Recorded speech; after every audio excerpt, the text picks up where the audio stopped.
Saya sudah menyelesaikan tugas saya dengan cepat. Jam 3 sudah saya selesaikan. Jam 2 sudah saya selesaikan. Masih ada waktu 2 jam, boleh nggak pulang? Boleh nggak saya ke pasar? Boleh nggak saya ini dan itu? Maka jawabannya, selama tidak ada izin dan kebolehan, maka tidak boleh.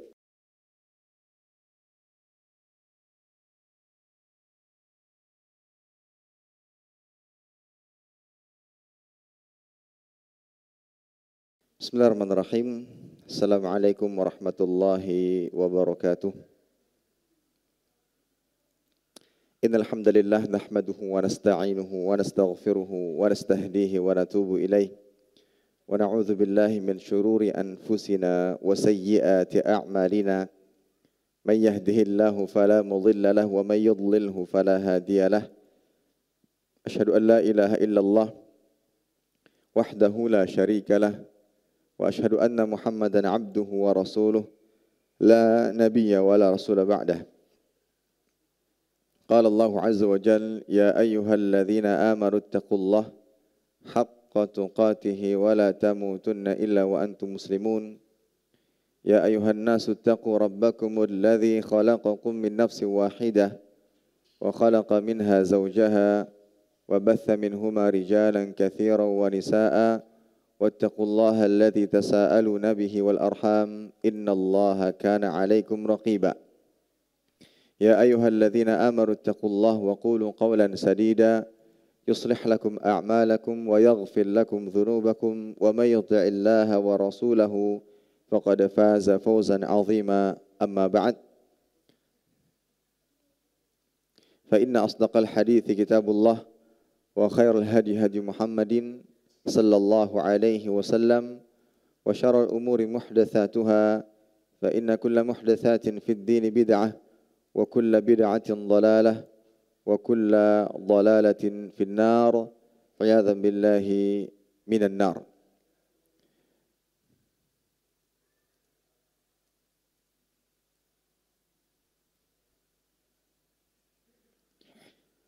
Para hadirin sekalian, wabil khusus ibu-ibu dan para akhwat rahimani wa rahimakumullahu ta'ala, alhamdulillah senantiasa kita panjatkan rasa syukur kepada Allah Tabaraka wa Ta'ala atas segala limpah nikmat dan karunia yang Allah Jalla wa Ala berikan kepada kita.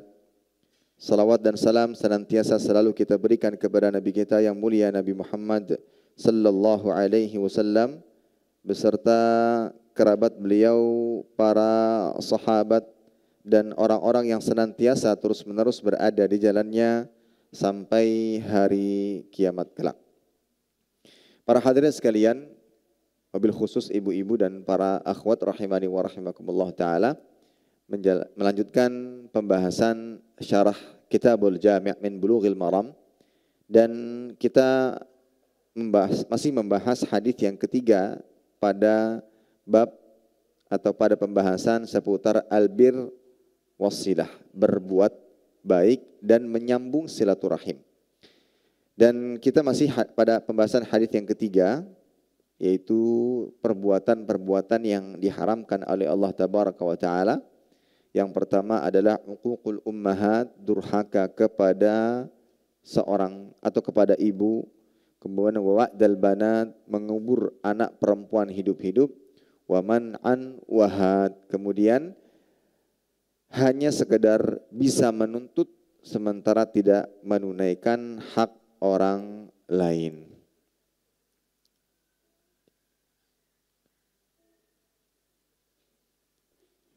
Baik, inilah yang akan kita kaji dan akan kita bahas pada kesempatan kali ini, yaitu perbuatan suka menuntut sementara enggan memberi, atau hanya bisa meminta hak namun sering melupakan kewajiban. Yang mana Nabi Shallallahu Alaihi Wasallam mengatakan, wa man'an wahad, sesungguhnya Allah Ta'ala mengharamkan atas kalian diantaranya man'an wahad. Man'an wahad yang artinya menahan dan meminta. Maksudnya adalah dia menahan hak orang lain, namun ketika meminta haknya dia meminta untuk dipenuhi secara sempurna. Dan tentunya ini adalah perbuatan yang diharamkan untuk dilakukan.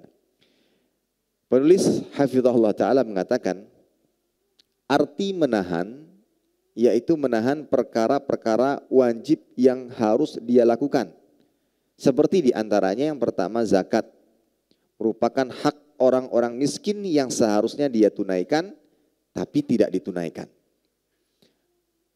Contoh lain, nafkah-nafkah wajib yang harusnya diberikan kepada orang tuanya, anak dan istrinya, tapi tidak dia keluarkan haknya. Nafkah wajib kepada pekerjanya, yaitu gaji, tapi tidak dia keluarkan. Ini salah satu atau beberapa contoh dari menahan hak orang lain. Jadi kalau sudah berkaitan dengan kewajibannya memberikan hak orang lain, dia menahannya, enggan untuk memberikannya.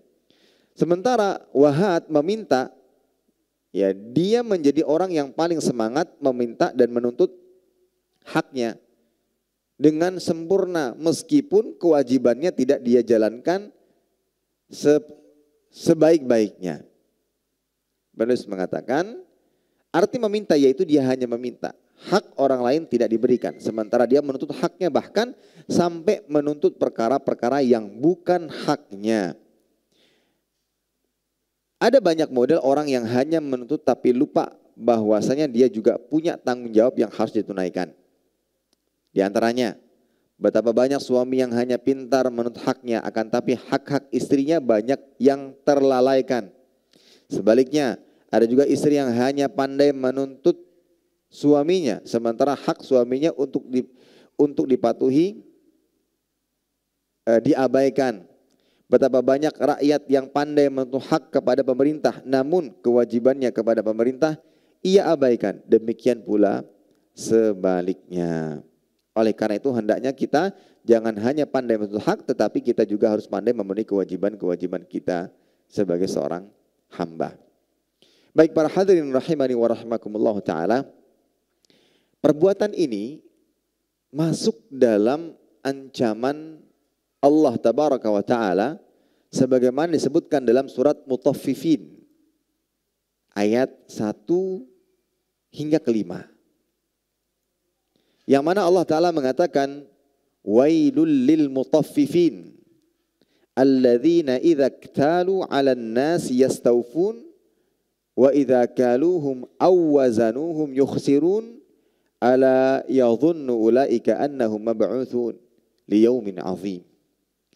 Kecelakaan besarlah bagi orang-orang yang berbuat curang, yaitu orang-orang yang apabila menerima takaran dari orang lain mereka minta dipenuhi, dan apabila mereka menakar atau menimbang untuk orang lain mereka mengurangi. Tidaklah orang-orang itu menyangka bahwa sesungguhnya mereka akan dibangkitkan pada suatu hari nanti, suatu hari yang besar. Baik, para hadirin rahimani wa rahimakumullah ta'ala, dalam ayat ini memang disebutkan contoh perbuatan curang dalam hal transaksi jual beli, dalam masalah takaran dan timbangan. Ketika dia menakar untuk dirinya, dia minta untuk dipenuhi secara sempurna. Tapi ketika dia menakar untuk orang lain, dia menguranginya. Ini termasuk perbuatan tatfif dan pelakunya adalah mutaffif, yaitu orang yang jika meminta takaran atau timbangan dari orang lain, minta dipenuhi. Minta dipenuhi. Diperhatikan takarannya, diukur dengan sempurna. Pak ini kurang Pak, tolong tambahi. Atau yang semisalnya. Ya. Ibaratnya kalau beli bensin misalnya, beli bensin, dipastikan bahwa tidak ada lagi tetesan-tetesan bensin yang tersisa di selangnya. Dikorek-korek nih masih punya ulun nih lah, nah ini masih punya ulun nih. Saking harus dipenuhi haknya. Tetapi jika mereka menimbang atau menakar untuk orang lain, mereka mengurangi atau menakar, mereka mengurangi takaran atau timbangan untuk orang tersebut. Ini masuk mutaffifun, ya mutaffifun, orang yang berbuat curang. Dan orang yang berbuat curang akan mendapatkan kesengsaraan. Ya. Dan dijelaskan bagaimana diterangkan oleh Syekh Muhammad bin Shalih Al-Utsaimin rahimahullah taala bahwa al-mutaffifun, orang yang berbuat curang sebagaimana disebutkan dalam ayat di atas, itu mengumpulkan dua perbuatan sekaligus. Man'an wahat, mutaffifun, ya. Orang yang melakukannya, dia mengumpulkan dua perbuatan sekaligus. Yang pertama syuh, yang kedua bukhl. Asyuh. Yang kedua al-bukhlu. Al-bukhl. Asyuh itu apa? Asyuh, ia tidak rela haknya dikurangi sedikit pun. Itu syuh. Tidak rela haknya dikurangi sedikit pun. Dan bukhul, dia tidak mau menunaikan apa yang menjadi kewajibannya dengan baik. Atau dia tidak memberikan hak orang lain dengan baik. Maka al-mutaffif, seseorang yang berbuat curang, dia mengumpulkan dua sifat buruk di atas. Ini para hadirin rahimani wa rahimakumullah taala. Jadi al-mutaffifun yang disebutkan di dalam surat Mutaffifin ayat 1 sampai ke 5 tadi, itu hanya sebagai salah satu contoh. Allah Ta'ala hanya memberikan contoh pada ayat di atas salah satu bentuk perbuatan tatfif, yaitu curang dalam takaran dan timbangan. Ketika dia menakar atau menimbang untuk dirinya, dia meminta untuk dipenuhi secara sempurna. Akan tetapi ketika dia lakukan itu untuk orang lain, dia tidak menjalankan kewajibannya dengan baik. Bahkan justru malah menguranginya, mengambil hak orang lain dengan cara yang tidak dibenarkan dalam agama. Dan ini hanya sebagai salah satu contoh. Dan semua bentuk kecurangan, semua bentuk perbuatan yang sifatnya adalah tidak mau hanya suka menuntut tapi tidak memberikan hak dan hak orang lain, maka segala macam bentuk perbuatan tersebut masuk dalam ancaman wailul lil mutaffifin. Seperti yang terjadi dalam rumah tangga sebagaimana telah disebutkan oleh penulis hafizahullah taala. Kadang suami menuntut haknya, datang-datang ke rumah sementara belum dihidangkan makanan, belum disiapkan air panas untuk mandi, belum ini dan belum itu. Dia ngomel-ngomel, mana nih? Kan tugasmu seperti ini. Tugas saya seperti ini, misalkan. Luar biasa ketika dia menuntut haknya. Tapi dia lupa untuk menuntut hak atau untuk memberikan hak istrinya. Dia lupa menjalankan kewajibannya kepada istrinya. Dan dia hanya mengira kewajibannya kepada istri itu hanya memberikan uang. Padahal istri berhak mendapatkan haknya bukan hanya sekedar uang. Bukan hanya sekedar harta. Tanpa menikah pun mungkin dia bisa mendapatkan harta. Entah dari orang tuanya atau bisa jadi dia bekerja dengan sendirinya. Kalau hanya sekedar di balik menikah itu untuk mendapatkan harta. Tidak, dia memiliki hak-hak yang lain. Suami punya kewajiban-kewajiban yang lain sebagai seorang suami yang wajib dia berikan, yang wajib dia tunaikan kepada istrinya. Entah itu berupa perhatian, entah berupa kasih sayang, dan yang semisalnya. Ya, kadang suami menuntut, tapi dia tidak memberikan hak istrinya secara sempurna. Atau kebalikannya, istri juga suka menuntut, tapi dia tidak menjalankan kewajibannya sebagai seorang istri dan tidak memberikan haknya kepada suami dengan baik. Ini masuk daripada al-mutaffifun, perbuatan tatfif. Ya. Dan masuk pada hadis man'an wahat. Begitu pula terjadi antara orang tua dan anak. Orang tua ingin agar anak-anaknya memenuhi hak orang tua secara penuh, berbakti dan yang semisalnya. Akan tapi mereka menyia-nyiakan anak-anaknya, menyia-nyiakan hak-hak anaknya. Dan mereka mengira bahwa hak anak itu hanya berupa uang. Ini tadi. Ketika anaknya nakal, ketika anaknya tidak mau nurut, apa yang diucapkan orang tua? Tiap bulan 5 juta kurang nggak? Kan bapak sudah belikan mainan ini, mainan itu, mainan ini, mainan itu. Masih kurang kah? Jadi seakan-akan ketika sudah diberikan apa yang diinginkan oleh anaknya, dia telah lepas dari kewajibannya sebagai orang tua. Tentunya tidak. Hak anak bukan hanya itu. Hak anak adalah lebih daripada itu, lebih besar daripada keuangan, lebih besar daripada harta, mainan. Tidak. Sebagaimana disebutkan dalam sebuah hadis, ya, mana hala walidun walada afdal min adabin hasan. Tidak ada pemberian yang lebih utama diberikan orang tua kepada anaknya dibandingkan adab yang mulia, pendidikan adab dan akhlak yang mulia. Itu yang mereka butuhkan. Maka sebagai orang tua, salah satu bentuk atau di antara bentuk dia memenuhi kewajibannya setelah dia bekerja, lelah, letih, pulang ke rumah, menyediakan waktu untuk bisa berkumpul dengan anak dan istrinya, memberikan arahan dan bimbingan kepada mereka, menceritakan cerita-cerita yang bermanfaat kepada anaknya untuk menemani tidurnya. Itu hak-hak anak-anak. Bahkan kadang mereka lupa dengan mainan karena mereka mendapatkan perhatian yang luar biasa dari orang tuanya. Bahkan kadang anak cukup bahagia dengan permainan-permainan sederhana yang diberikan oleh orang tuanya, entah itu berupa ya mainan-mainan dari benda-benda bekas misalkan. Enggak perlu beli mobil yang bagus, cukup dari benda-benda bekas, botol-botolan bekas dibuat mainan. Itu lebih mereka sukai. Misalkan nih ada botol bekas merek tertentu, ayo kita bikin jadi mobil, dilubangi, kemudian dibuat ban. Itu lebih mereka kenang di dalam hati dibandingkan orang tua bawa anaknya ke toko mainan, ayo kita beli, mau beli yang mana? Yang besar, yang kecil, yang gini segala macam.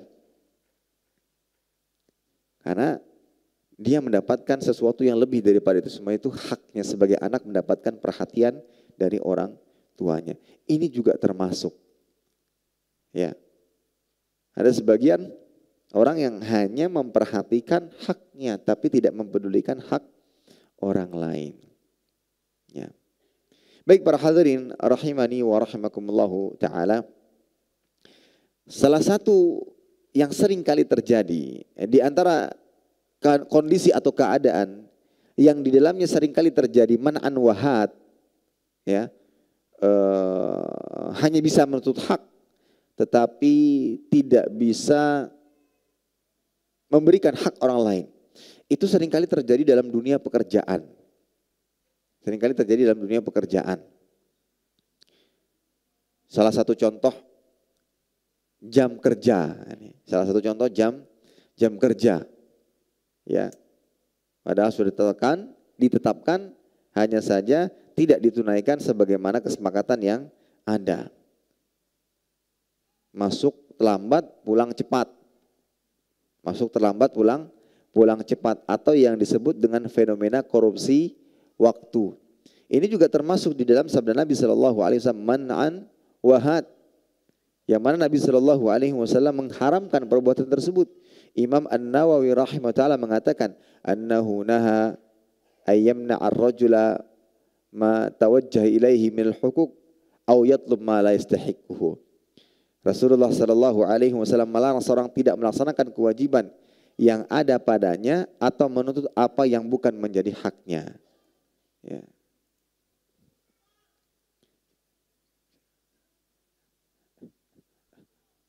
Ya.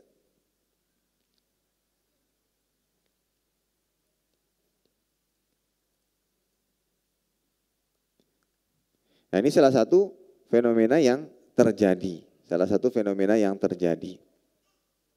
Bahwa dalam dunia kerja ada sebagian orang-orang yang meremehkan dan menyepelekan masalah waktu.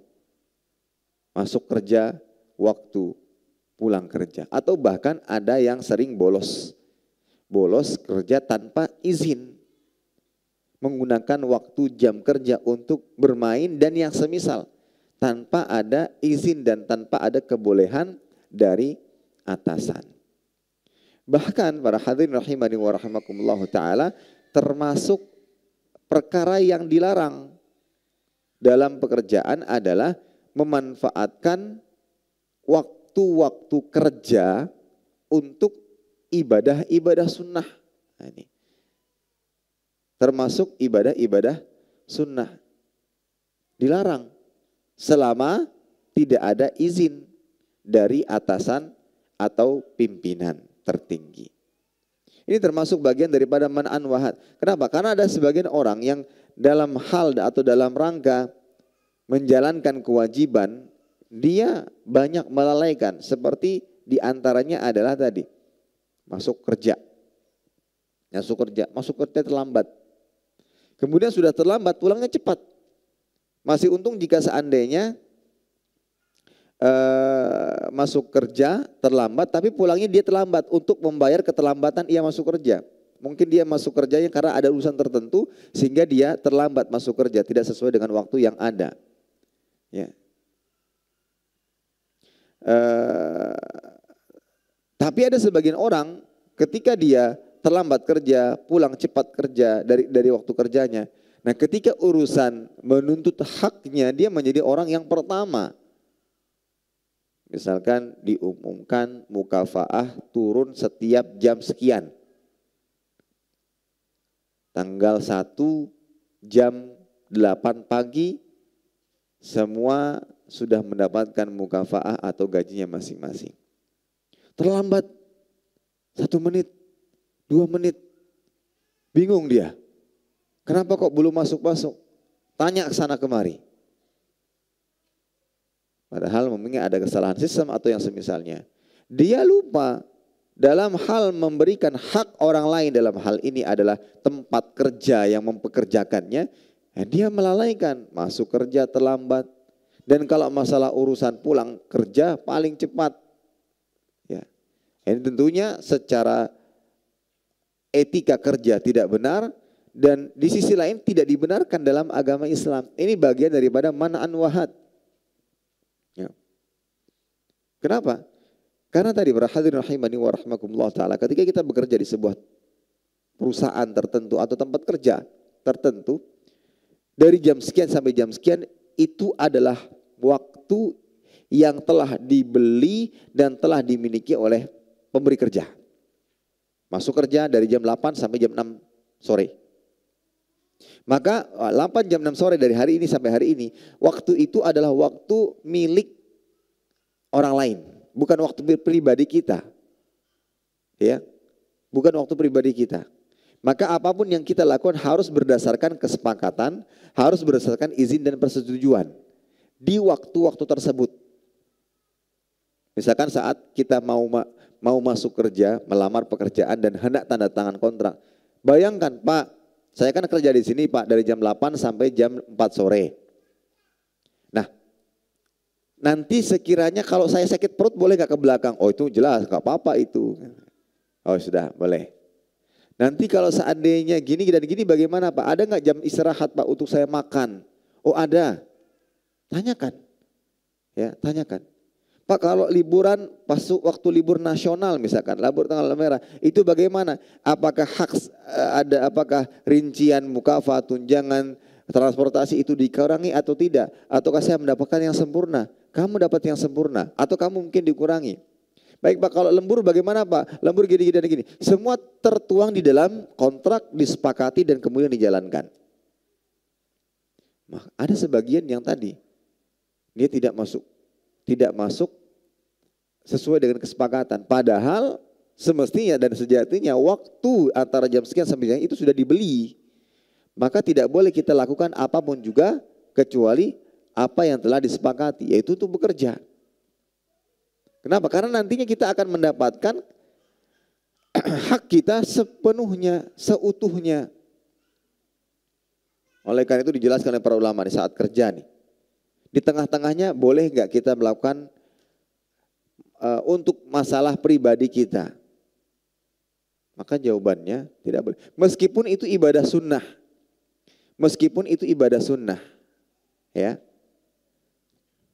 Dijelaskan dan diterangkan di dalam fatwa lajnah daimah.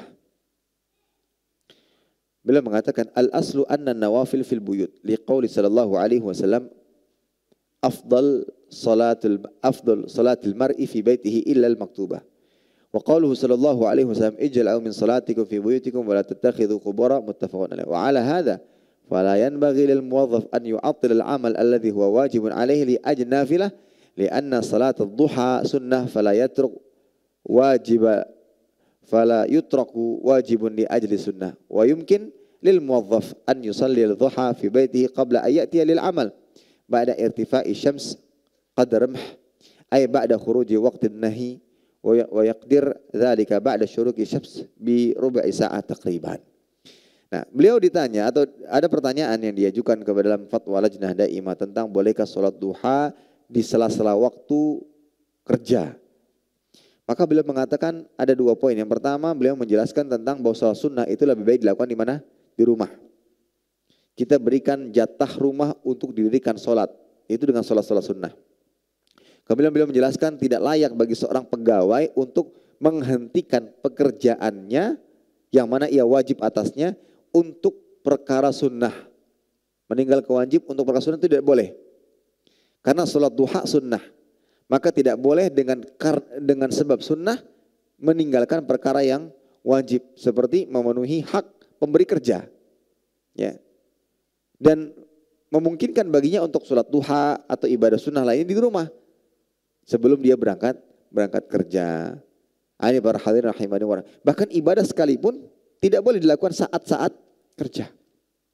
Ibadah sunnah maksudnya. Tanpa seizin dari atasan. Tanpa ada aturan yang ditetapkan berkaitan dengan hal tersebut. Tidak boleh. Karena waktu kita sudah dibeli. Kalau seandainya kita lakukan hal tersebut kemudian kita mendapatkan hak kita secara penuh, khawatir masuk dalam kategori perbuatan yang diharamkan. Man'an wahad. Tidak boleh. Tapi Ustaz, bagaimana dengan adanya waktu kosong? Saya kerja dari jam 8 sampai jam 4 sore. Saya sudah menyelesaikan tugas saya dengan cepat. Jam 3 sudah saya selesaikan. Jam 2 sudah saya selesaikan. Masih ada waktu 2 jam. Boleh gak pulang? Boleh gak saya ke pasar? Boleh gak saya ini dan itu? Maka jawabannya, selama tidak ada izin dan kebolehan, maka tidak boleh. Lantas apa yang saya lakukan saat diam di tempat? Karena waktu Anda dari jam 2 sampai jam 3 itu masih milik perusahaan. Milik pembeli kerja. Maka Anda harus standby, siap untuk menerima tugas apapun juga. Selama ini berkaitan dengan masalah pekerjaan. Taib, para ulama mengatakan boleh-boleh saja. Ketika dia sudah memastikan bahwa memang tidak ada pekerjaan yang dikerjakan pada saat itu, boleh-boleh saja dia manfaatkan untuk membaca Al-Quran. Misalkan nih saat ini saya kerja nih, kerjaan selesai. Sambil menunggu pekerjaan berikutnya, intrusi berikutnya, saya mendengarkan kajian, membaca Al-Quran, berzikir, mendengarkan murotal lantunan ayat suci Al-Quran. Boleh apa tidak? Boleh. Dengan mengedepankan prinsip mendahulukan pekerjaan. Dalam arti, ketika kita sedang mendengarkan ceramahnya Ustadz Fulan, sedang menceritakan tentang masalah sejarah Islam. Ya, sejarah Islam zaman Abbasiyah dan semisalnya. Seru-serunya nih. Tiba-tiba, Pak Arif, tolong kerjakan ini dan ini. Tunggu Pak, ini belum selesai, seriesnya belum selesai. Gak boleh. Tetap mengedepankan pekerjaan. Siap Pak, stop, kerjakan tugas yang diberikan. Nah itu. Gak boleh kita semena-mena karena waktu kita telah dibeli. Kalau seandainya kita justru malah mengedepankan maslahat pribadi dibandingkan kewajiban kita, ya, hal-hal yang sunnah dibandingkan kewajiban kita, maka ini termasuk yang dilarang di dalam agama. Khawatir kita masuk dalam sabda Nabi SAW di atas, suka menuntut tapi tidak menunaikan hak dengan baik. Ya. Bahkan diterangkan oleh Syekh Muhammad bin Shalih Al-Utsaimin rahimahullah taala bahwa perbuatan di atas masuk dalam firman Allah tabaraka wa ta'ala. La ta'kulu amwalakum bainakum bil batil. Janganlah kalian memakan harta sesama kalian dengan cara yang batil. Maksudnya apa? Seseorang mendapatkan gaji penuh, menuntut agar bisa menerima gaji secara utuh, tapi sering korupsi waktu, sering melalaikan tugas. Ini bagian dari bentuk memakan harta dengan cara yang batil. Memakan harta dengan cara yang batil. Ya. Beliau mengatakan, wa nadharna li mujtama'ina al-yawm lam najid ahadan yaslam min khaslatin yafsuqu biha illa man syaa Allah. Wal ghibah fisqun wa mawjudatun bi kathrah. Wa taghayyub 'anil amal wal israr 'ala dhalik wa qawluhu la ya'ti ila ba'da bidayati dawam bi sa'ah wa yakhruj qabail nihayati dawam bi sa'ah mathalan fal israr 'ala dhalika fisq li'annahu dhiddul amanah wa khiyanatun wa aklun lil mal bil batil. لأن كل راتب تأخذه في غير عمل فهو من أكل المال بالباطل. Beliau rahimahullah taala Syekh Muhammad bin Shalih Al-Utsaimin rahimahullah taala mengatakan, jika kita melihat masyarakat kita sekarang, maka kita akan mendapati tidak ada yang selamat dari sifat kefasikan. Inilah kenyataan yang ada di sekitar kita, bahwa sulit atau sedikit sekali yang bisa selamat dari sifat kefasikan, kecuali yang dikehendaki oleh Allah tabaraka wa ta'ala. Namun sedikit sekali yang bisa selamat dari kefasikan. Misalnya seperti perbuatan ghibah, yang termasuk perbuatan fasik yang sering kali terjadi. Kemudian bolos kerja yang dilakukan secara terus menerus, serta perbuatan pegawai yang terlambat masuk kerja dan pulang cepat sebelum waktu berakhir. Nah, terus menerus melakukan hal tersebut termasuk kefasikan, karena ini termasuk bentuk khianat dan tidak sesuai amanah, serta memakan harta dengan cara yang batil. Memakan harta dengan cara yang batil. Karena setiap gaji yang Anda terima tanpa diimbangi dengan pekerjaan, maka ini termasuk makan harta dengan cara yang batil. Ini para hadirin rahimani wa rahimakumullah, berkaitan dengan hal ini. Maka berhati-hatilah ya. Dan ketika didapati suami melakukan hal demikian, maka dinasehati. Justru ditegur. Pak, kok cepat pulangnya? Kan biasanya pulang itu jam 4 sore, kok sekarang sudah pulang? Ya.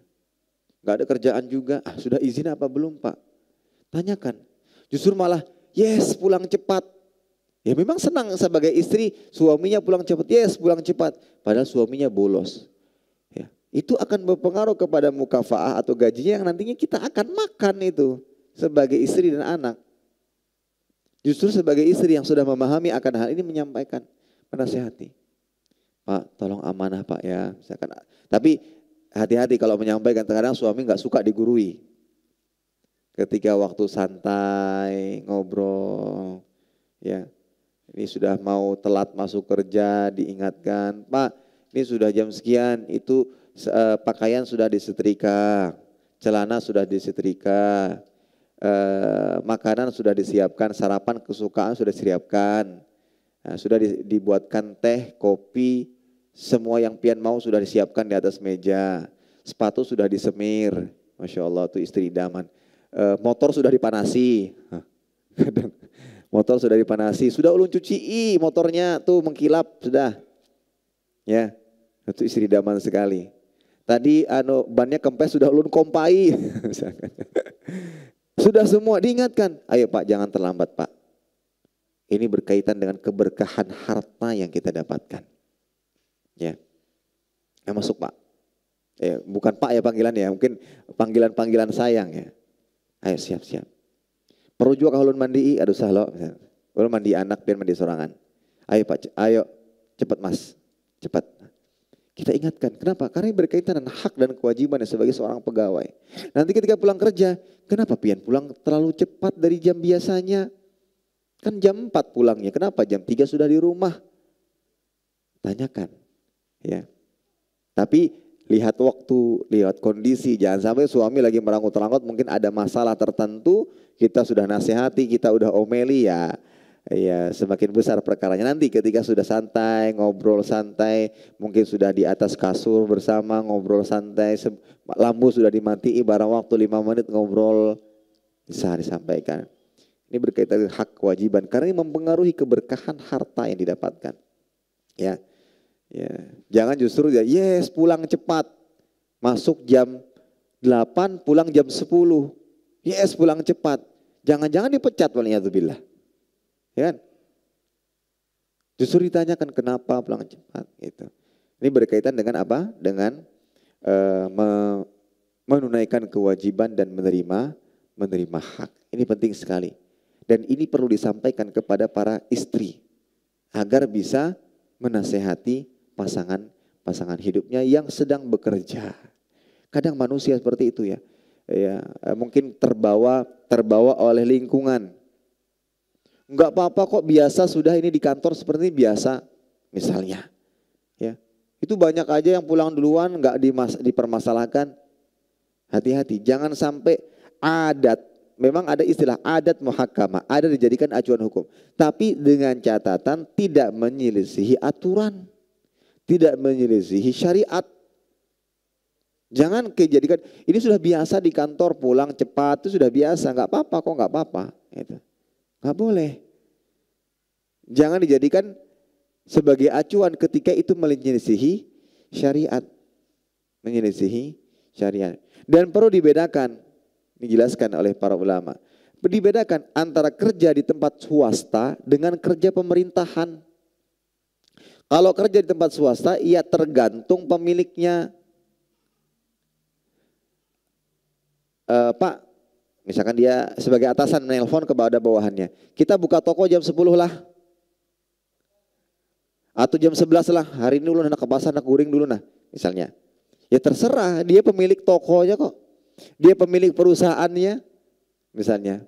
Punya milik dia sendiri. Itu sesuai dengan aturan yang dia inginkan. Dan kadang kita, Pak, ulun malam tadi begadang.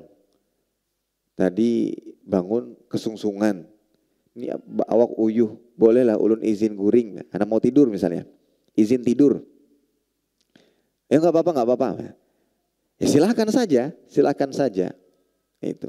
Tapi kalau kerja di instansi pemerintahan, pemerintah itu bukan milik per orang, bukan milik pribadi.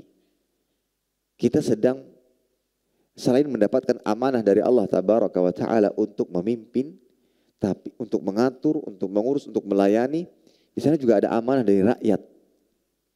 Maka tidak sembarang kita keluar masuk, meskipun kadang sudah mendapatkan izin.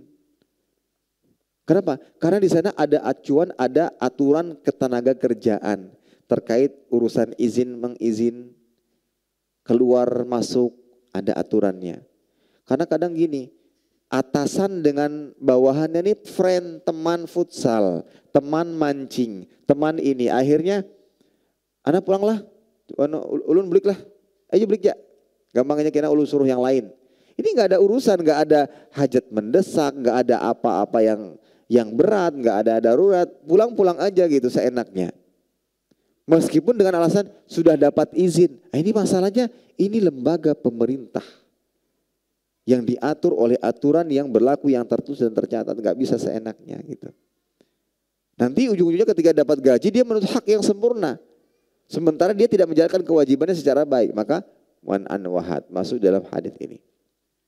Tapi kalau dari perusahaan-perusahaan yang swasta tadi, ya kalau seandainya kita ada hajat kebutuhan, sampaikan kepada atasan langsung, meskipun itu sifatnya pribadi banget, ya sifatnya pribadi banget, maka silahkan. Apalagi terkadang ada beberapa perusahaan yang kita diberikan keleluasaan waktu.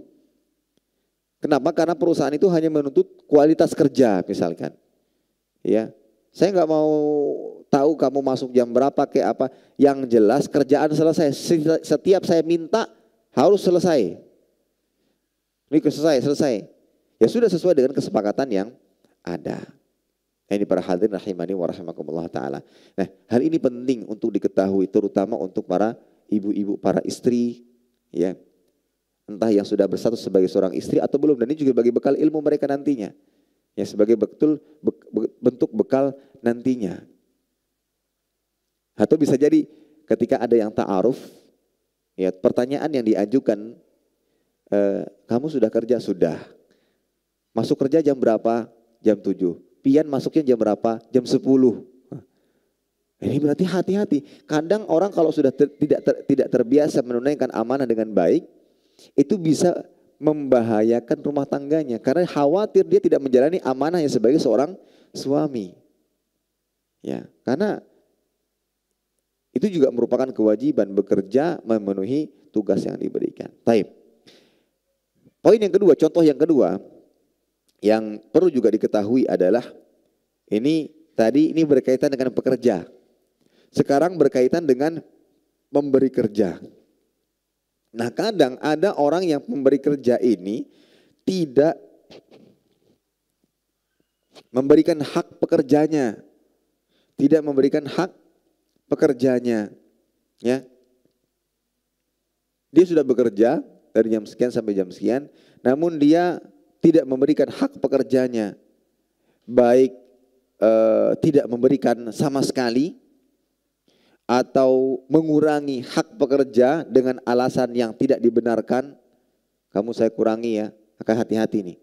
Maka hati-hati. Untuk itu pemerintah menetapkan aturan-aturan ketenagakerjaan. Maka sebagai pemberi kerja harus memperhatikan kemaslahatan tersebut. Jangan sampai ada mengurangi hak-hak para pekerja. Kemudian atau memberikan waktu, menambah waktu kerja lembur tapi tidak dikasih balasan yang sesuai, atau suka mengulur-ngulur pembayaran gaji. Nah, ini juga tidak dibenarkan, suka mengulur-ngulur tanpa ada alasan yang dibenarkan. Padahal karyawan sudah menunaikan tugasnya, bekerja sesuai waktu dan juga telah menyelesaikan tugas dengan baik. Maka kewajiban pemberi kerja yang mana memberikan haknya berupa upah atau gaji. Ya. Ada sebuah hadis yang berbunyi, a'tul ajira ajrahu qabla ayyajiffa araquh. Berikanlah upah pekerja sebelum kering keringatnya. Ya. Berikanlah upah pekerja sebelum kering keringatnya. Ini hadis ini dinyatakan atau dikomentari oleh pakar hadis sebagai hadis yang dhaif. Hanya saja ada hadis yang lain, namun memiliki makna yang benar, seperti dikuatkan dalam hadis yang lain diriwayatkan Imam Bukhari, yang mana Rasulullah sallallahu alaihi wasallam bersabda, "Thalathatun ana khosmuhum yaumal qiyamah." Ada 3 jenis manusia yang aku menjadi musuhnya kelak pada hari kiamat. Rajulun a'ta bi thumma ghadar. Laki-laki yang memberi dengan namaku lalu berkhianat. Wa rajulun ba'a hurran wa akala thamnah. Ya, laki-laki yang menjual orang merdeka lalu memakan harta uang hasil penjualannya. Orang merdeka kok diperjualbelikan, enggak boleh. Haram. Kemudian wa rajulun istajara ajiran fastawfa minhu wa lam yu'tihi ajrah. Yang ketiga adalah seseorang mempekerjakan pekerja yang mana dia memenuhi pekerjaannya, pekerja memenuhi pekerjaannya, tapi pemberi kerja tidak memberikan upahnya, tidak memberikan upahnya. Nah, ini juga termasuk perbuatan man'an wahan dan masuk dalam ancaman wailul lil mutaffifin, orang yang berbuat curang. Kalau urusan menuntut hak, maka menjadi orang yang nomor 1 dalam menuntut hak. Tapi dalam urusan menjalankan kewajiban justru dia mengabaikan. Ya. Dalam menjalankan kewajiban malah dia mengabaikan. Dan ini para hadirin rahimani wa rahimakumullah ta'ala, di antara perbuatan yang diharamkan. Di antara perbuatan yang diharamkan. Contoh juga seperti pembahasan pada hari Selasa kemarin, itu berkaitan dengan masalah hutang juga. Masalah hutang. Ya, ketika dia berhutang nih, sudah diberikan, tapi dia tidak memenuhi kewajibannya, yaitu membayar hutang. Nah, ini juga termasuk perbuatan yang diharamkan. Wallahu ta'ala alam bissawab. Maka para hadirin rahimani wa rahimakumullah, ya, ini harus kita perhatikan, terutama faidah secara keluarga, dalam arti dalam kehidupan keluarga. Ini perhatikan hak masing-masing pasangan. Hak masing-masing pasangan. Tidak memenuhi hak pasangan, tapi hanya menuntut haknya dipenuhi. Ini bagian daripada hadis ini. Bagian daripada hadis ini. Man'an wahad. Yang mana ini adalah perbuatan yang diharamkan di dalam agama Islam. Hati-hati di dalam rumah tangga, jangan hanya sekedar bisa menuntut hak, tetapi tidak bisa menjalankan kewajiban.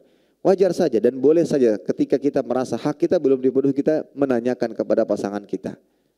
Tapi di sisi lain kita juga memperhatikan apakah kita sudah memenuhi haknya atau tidak. Dan apabila ada yang belum bisa kita sempurnakan dalam memberikan haknya, kita sampaikan, Mas Ulun mohon maaf lah, pada jam sekian kadang Ulun belum bisa memberikan hak pian. Ya, misalkan karena anaknya banyak atau anaknya masih kecil-kecil, yang mana dia saat itu sedang mengurus anak dan belum sempat mengurus suami, memasakkan, ya. Dulu sebelum Ulun menikah, ketika di kampus sempat heran. Kawan-kawan yang sudah menikah dan sempat membawa istrinya ke kampus ke Madinah, kenapa kok sarapannya di kampus? Padahal kan ada istri, gitu kan? Karena nggak sempat sarapan apa di rumah, istrinya nggak masak apa? Ya karena belum paham. Ternyata setelah menikah, oh ada tanggung jawab di rumah. Istri kadang dia tersibukkan dengan anak-anaknya yang banyak, atau mungkin masih kecil-kecil. Yang sana nangis, yang ini nangis, yang ini minta ini, yang itu minta ini. Repot. Akhirnya suaminya yang mengalah. Akhirnya nggak sempat sarapan. Sarapannya di luar, beli nasi kuning lah, beli apalah, baru makan. Nah kadang di situ memang ada hak suami yang tidak terpenuhi. Sang istri nyampaikan baik-baik, Mas mohon maaf. Ya, mudah-mudahan pian bisa mengerti. Apalagi suami yang baik berusaha untuk membantu, nggak apa-apa. Ya ini anak kita bersama yang kita wajib untuk merawatnya dengan bersama-sama. Jadi nggak apa-apa. Bahkan saya minta maaf, tidak bisa membantumu mendidik anak kita dengan sempurna dengan kesibukan saya. Ya, kadang pulang terlambat karena masih ada pekerjaan, sementara engkau sudah berjuang di rumah sendirian. Misalkan juga nih, ini juga nasihat bagi sang suami, pulang rumah berantakan. Ya mungkin dia merasa kenapa nih nggak dijalankan kewajibannya dengan baik. Ya, rumah masih berantakan. Nih hati-hati ucapan ini. Kerjaanmu ngapain aja sih di rumah? Kan cuma di rumah. Nih kata-kata yang tidak boleh keluar dari seorang suami. Istri capek di rumah. Justru sang suami ketika masuk rumah lihat berantakan, bantu bersihkan. Dia sudah bekerja keras di rumahnya. Atau cari solusi bagaimana caranya itu bisa diselesaikan dengan baik. Tapi sebagai istri yang baik, dia tetap menyampaikan, mohon maaf Mas, saya seperti masih belum sempat ini. Ketika sang suami dan istri saling memperhatikan hak pasangan dan merasa selalu kurang dalam menjalankan kewajiban, akan timbul keharmonisan dalam rumah tangga. Tidak ada saling menyalahkan satu sama lain. Tidak ada ucapan suami mengatakan, apa sih kerjaanmu di rumah? Ngurus rumah aja nggak beres, nggak becus. Oh, ini hati-hati, nggak boleh terucap dari lisan seorang. Dan begitu pula sang istri juga tidak demikian. Lah kamu kerja di luar ngapain aja sampai sekarang kita hidupnya susah. Saling balas-balasan. Tidak, tapi saling apa? Saling menguatkan satu sama lain. Mohon maaf, saya belum bisa seperti ini. Gak apa-apa, mohon maaf justru saya yang tidak bisa membantumu, mendampingimu 100% untuk bisa membesarkan anak-anak kita. Dan saya justru berterima kasih atas perjuanganmu. Insya Allah nanti kita bagi tugas saja untuk pagi, untuk urusan ngepel, urusan nyuci ini dan itu biar saya yang kerjakan. Kamu fokus ngurus anak. Kalau nggak sempat masak nggak apa-apa, nanti kita beli aja di luar. Ya, kalau sempat masak, walhamdulillah. Tapi kalau nggak apa-apa. Nah, saling memperhatikan hak pasangan dan saling berusaha untuk memenuhi kewajiban, ini adalah salah satu kunci keharmonisan rumah tangga pasti akan terjadi. Tapi kalau sebaliknya, akhirnya masuk man anwahat, hanya bisa menuntut tapi tidak bisa memberi. Wallahu ta'ala alam bisawab. Baik, ini ibu-ibu sekalian dan para akhwat rahimani wa rahimakumullah yang bisa ulun sampaikan. Mudah-mudahan yang disampaikan meskipun tidak lama ya, cukup mendatangkan pelajaran penting bagi kehidupan kita dan semoga kita senantiasa diberikan taufik oleh Allah tabaraka wa taala di dalam ketaatan dan kebaikan. Kita tutup dengan doa kafaratul majlis. Subhanakallahumma bihamdika asyhadu an la ilaha illa anta wa astaghfiruka wa atubu ilaik. Wassalamualaikum warahmatullahi wabarakatuh.